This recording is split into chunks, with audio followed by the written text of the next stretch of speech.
Have you ever stood at the edge of saying something, just one sentence, that you knew could burn bridges, bruise hearts, or build your pride, and still felt justified in speaking? What if, in that very moment, God wasn't calling you to speak at all, but to be quiet? Not because you had nothing to say, but because silence was the holier answer. Silence as a path to wisdom is one of the most underappreciated principles in both spiritual and everyday life. In our world, people often confuse intelligence with the ability to speak quickly or argue convincingly, but the truly wise are usually slow to speak, not because they lack knowledge, but because they understand the weight that words carry. The ancient proverb that says, "Even a fool is considered wise when he keeps silent," holds deep truth. There is something about holding one's tongue that demands not only discipline, but a certain humility. The recognition that not all thoughts are fit to be shared, and not all truths are meant to be spoken immediately. In silence, one begins to observe. Observation leads to discernment, and discernment births understanding. When a person speaks too quickly, they forfeit the chance to learn something new. They choose the comfort of hearing their own voice over the discomfort of wrestling with someone else's point of view. This is where many fall short. They interrupt not only the other person, but their own opportunity for growth. Wisdom is not the sum of what one knows, but the depth of one's understanding. And understanding takes time, quiet, and space to form. There is also a theological dimension to this. The scriptures consistently place value on silence.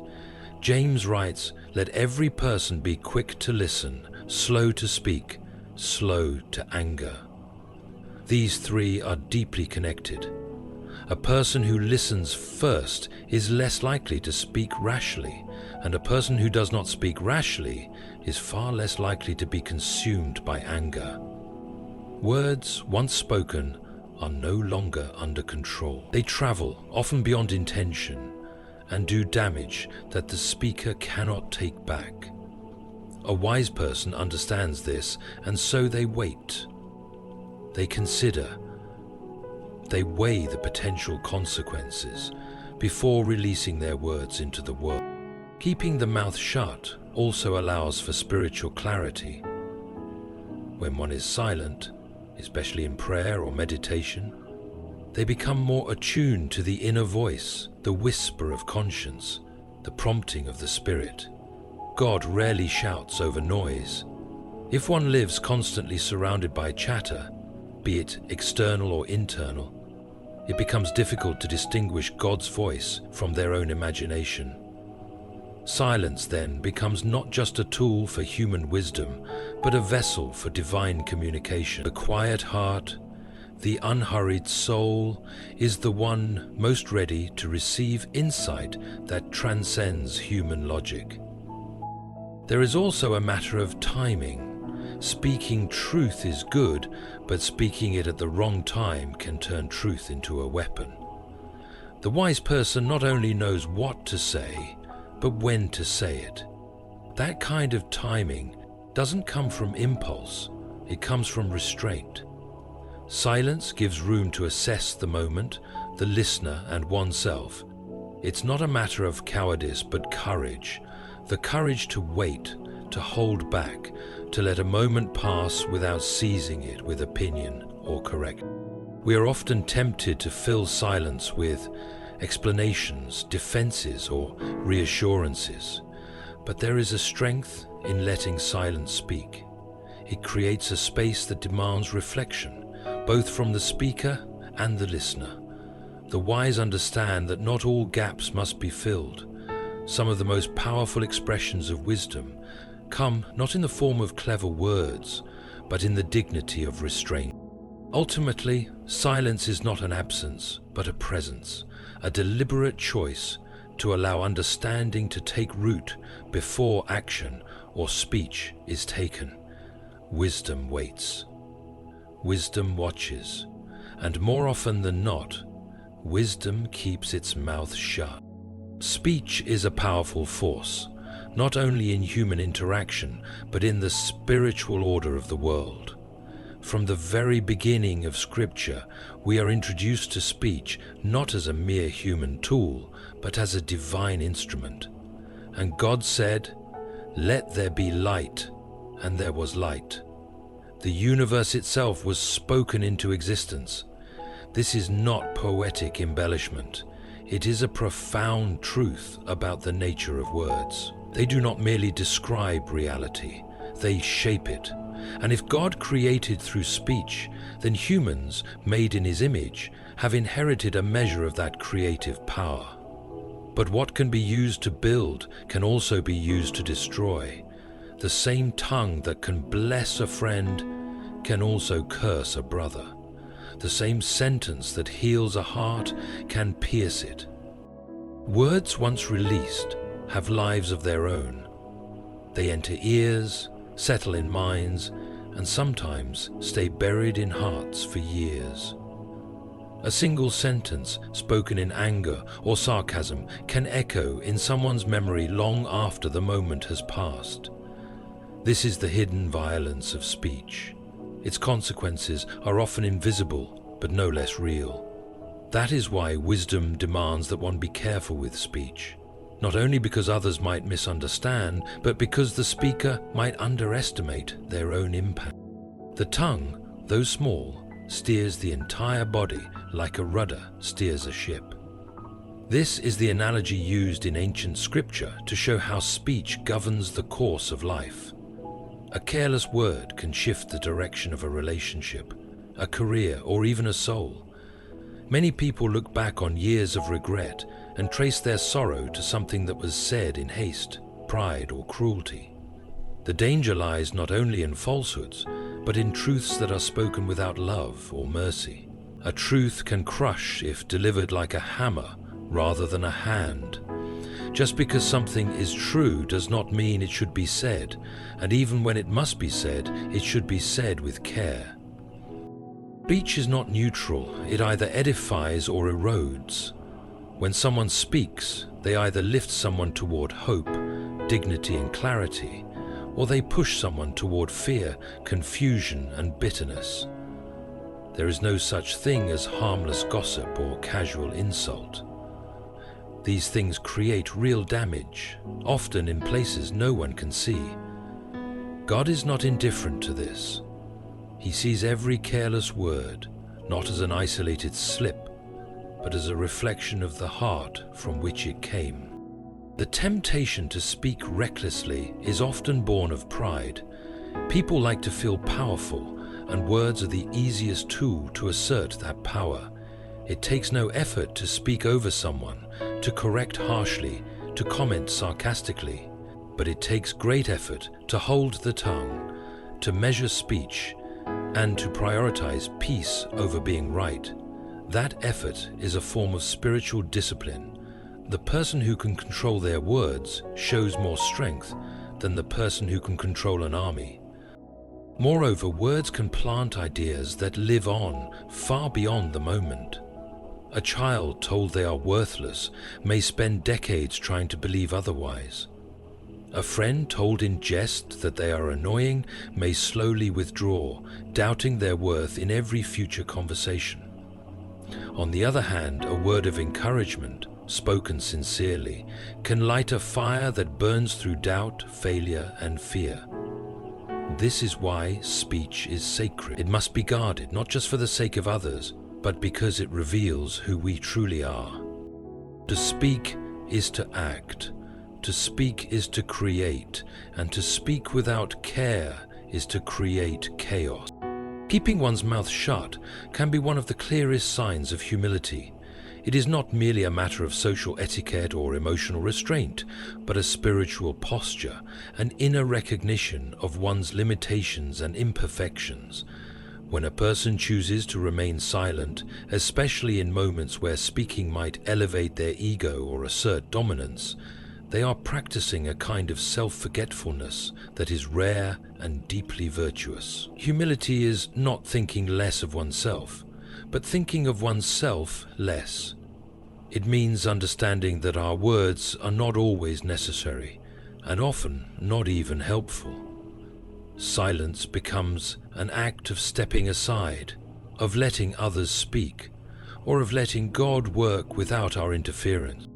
Much of the time, our urge to speak stems not from a desire to build up, but from a need to be seen, to be validated, or to defend our image. In conversation, we interrupt because we want to feel important. In conflict, we speak quickly to prove we are right. In moments of discomfort, we fill the silence to avoid vulnerability. These impulses are not rooted in love, but in pride. Pride whispers that we must always have the last word, that our opinions must be known, that our voice carries more weight than others. But humility knows better. It knows that being right is not as important as being righteous, and that listening is often more powerful than speaking. There is wisdom in acknowledging that we do not always see the full picture. When we speak out of turn, we risk judging a situation without understanding it, giving advice without context, or correcting someone without compassion. The humble person understands that their perspective is limited, that their words might not be as helpful as they imagine. So they pause, they wait, they let others speak first, and they let silence do some of the heavy lifting. This is not passivity, but patience. It is not cowardice, but confidence in something higher than their own voice. In Scripture, some of the most powerful moments come not from speech, but from silence. When Job, after all his protests and laments, finally hears from God, he does not argue, he covers his mouth. Not because he was wrong to cry out, but because he finally saw the vastness of God's wisdom and the smallness of his own understanding. In the same way, when we choose silence over self-defense, over gossip, or over arrogance, we are acknowledging that God may be doing something beyond what we can see, and our words may only get in the way. The humble person does not speak to impress or to dominate, but to serve. And sometimes the best way to serve is to say nothing, to let someone else feel heard, to let a tense moment pass without escalation, to let truth unfold without needing to control it. Humility does not need to declare itself because it is secure in what it is. It finds no need to be loud or clever. It is content to be still.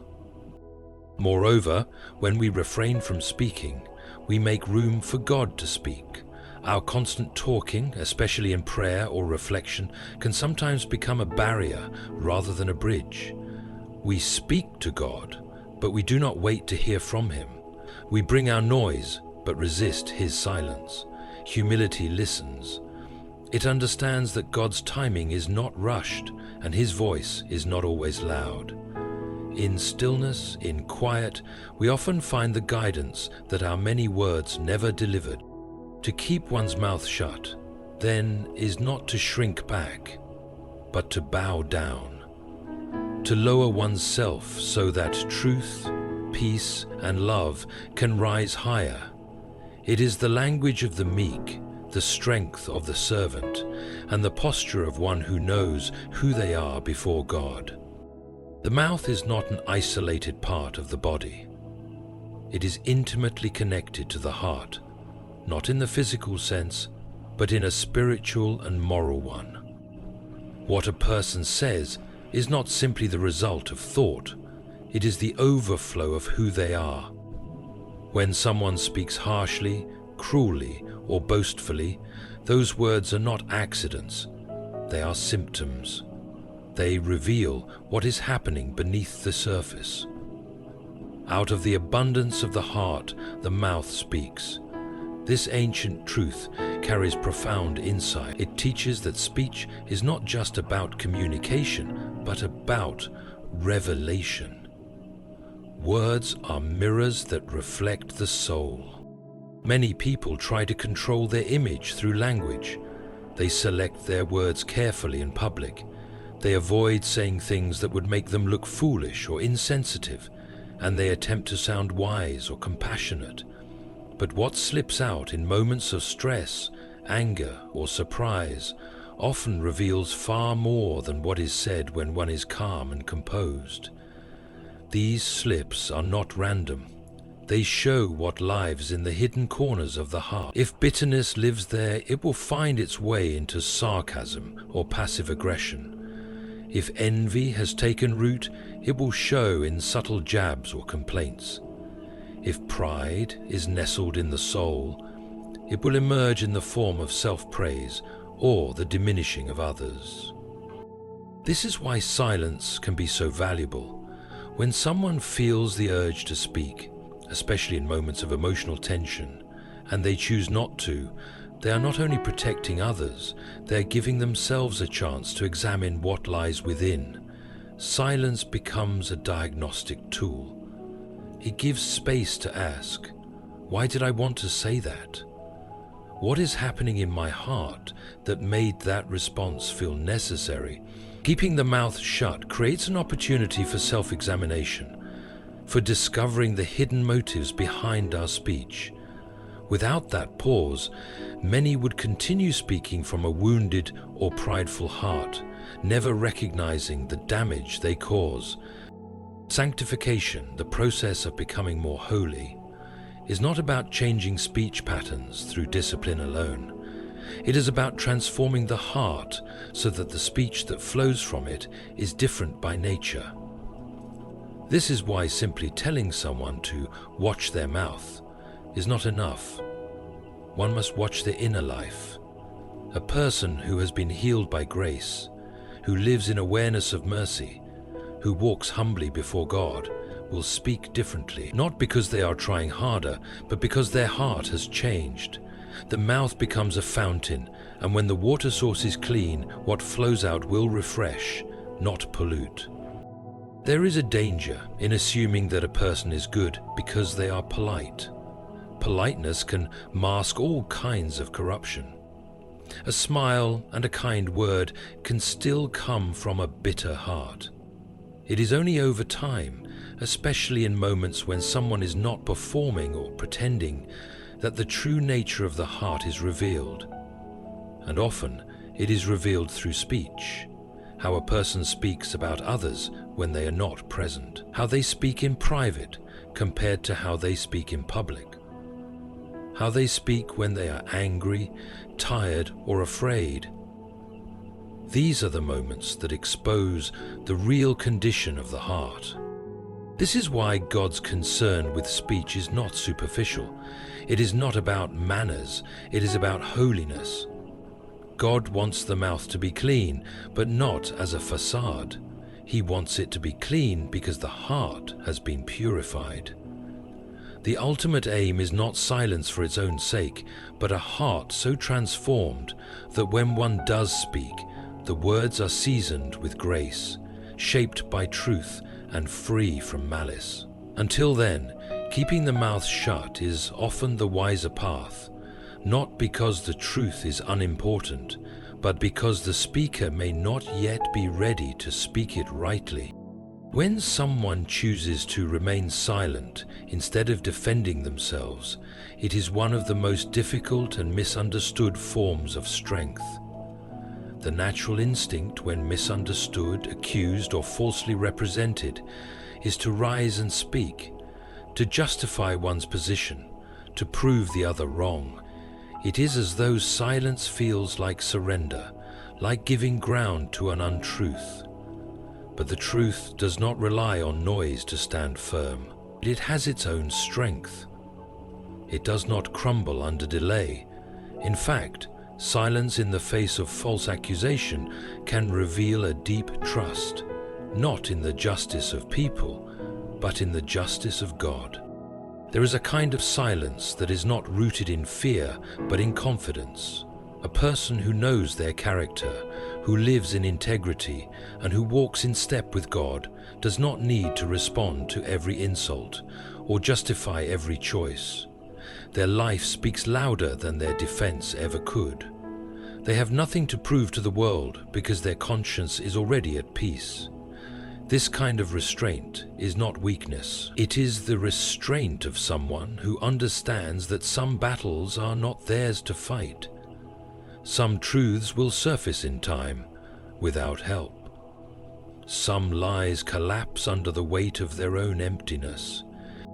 To remain silent in such moments is not to let a lie win, but to let God have the final word. It is a surrender of control, a refusal to grasp at vindication through human strength. It is hard, because everything in us wants justice right now. We want to correct the record, to explain ourselves, to silence the gossip with facts. But silence requires faith, faith that God sees, that God knows, and that God will act. It is the same faith shown by Christ, who, when falsely accused, opened not his mouth. He could have spoken. He could have silenced his accusers with one word, but he didn't, not because he lacked power, but because he trusted his Father to vindicate him in the right time. Often, when people speak in their own defense, they make things worse. The more they try to explain, the more tangled things become. Others twist their words, doubt their sincerity, or view their defense as guilt. In such moments, silence becomes clarity. It shows that the speaker is not playing the same game. It places the burden of proof back on the accuser, and it refuses to add fuel to the fire. Silence exposes the pettiness of the attack. It invites the observer to consider the character of the silent one rather than the noise of the critic. This silence also protects the soul. Words spoken in defense are often loaded with emotion, anger, frustration, desperation. They rarely come out clean, and once they are spoken, they linger. They are quoted, twisted, and remembered. Silence, on the other hand, leaves no trace. It cannot be misquoted. It cannot be used as a weapon later. It leaves the matter in God's hands and removes the speaker from the whirlwind of gossip and reaction. Choosing not to defend oneself is one of the highest forms of self-control. It requires the speaker to value truth over reputation, character over perception, and God's justice over human approval. It is a dying to self, the part of the self that demands to be right, to be seen, to be heard. It trusts that the truth, like light, will break through eventually, and when it does, the one who remains silent will not have to say, "I told you so." Their peace will be the loudest testimony of all. There is a kind of silence that is not merely a pause in speech, but a sacred space for divine action. In many situations, when a person speaks quickly or constantly, they unintentionally block what God may be trying to accomplish. Words can become clutter, drowning out not only the thoughts of others, but also the still voice of God. To keep one's mouth shut is not always about caution or fear. It is often about reverence. It is the recognition that something larger is at work, something that does not require our commentary, our judgment, or our clever response.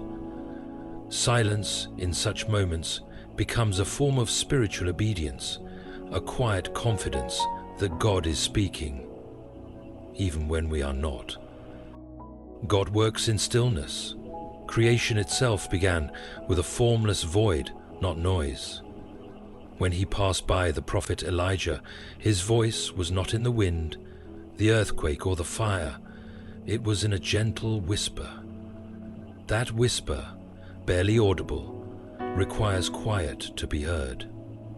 Those who are always speaking, always explaining, always reacting, often miss the gentle nudges of God's presence. The habit of silence trains the heart to become more sensitive, more perceptive, more alert to the unseen and the eternal. It allows space for conviction, for correction, and for comfort, all of which can be missed in the noise of constant speech.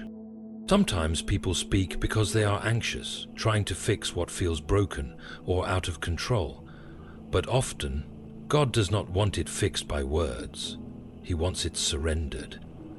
When someone stays silent in moments where a sharp word would escalate conflict or a proud remark would stir division, they are not doing nothing. They are making room for the Spirit to move. This kind of restraint is not passivity, it is active trust. It says, I believe God can handle this better than I can. That belief frees the speaker from the need to manipulate outcomes through argument or persuasion. There are moments in life where someone's silence can carry more power than the most eloquent speech. In those moments, the absence of words can communicate humility, wisdom, patience, or strength far more effectively than words ever could. A well-timed silence is a space where the divine can settle. It is like a still lake that reflects the sky. Only when undisturbed can it mirror something heaven. Many situations, especially those involving relational tension or spiritual confusion, are best met with a quiet that invites God to act before we do. When someone refrains from speaking, they also create space for others to process, respond, or even hear their own thoughts more clearly. This is a rare gift in a world where everyone wants to speak first, loudest, and last. Silence can be an act of service. It can offer dignity, especially in moments of grief, uncertainty, or vulnerability. God often ministers to others through our silence more than through our explanations. In some of the deepest sorrows, no words are needed. Presence and quiet become the language of compassion. And in that stillness, healing begins. Keeping the mouth shut can also protect sacred things. Not everything needs to be shared. Some truths, some encounters with God are not meant for public consumption. Speaking too soon or speaking without discretion can reduce holy things to ordinary ones. Silence can preserve mystery, wonder, and reverence. It is not deception, it is discernment. It is the understanding that some moments are meant to be held in the heart rather than spoken into the world. When a person consistently practices this kind of silence, they begin to live with a sense of the sacred. They walk through life attuned to the subtle movements of God's will, unburdened by the compulsion to always be heard.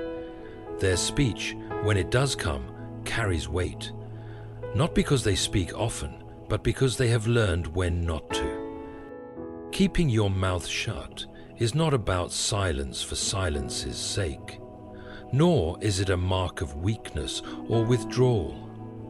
It is a deliberate act of spiritual discipline, a sign of humility, wisdom, restraint, and trust. It protects the heart from pride, guards the soul from sin, and creates space for God to speak, move, and heal. In a world where noise is constant and voices compete to be heard, the one who knows when to stay silent reflects a deeper strength, the kind that does not need to prove, defend, or impress, because it is rooted in something greater than self. When God calls you to hold your tongue, it is not to stifle you, but to sanctify you. Let your silence become a sanctuary, a place where truth can settle, peace can grow, and the voice of God can finally be heard.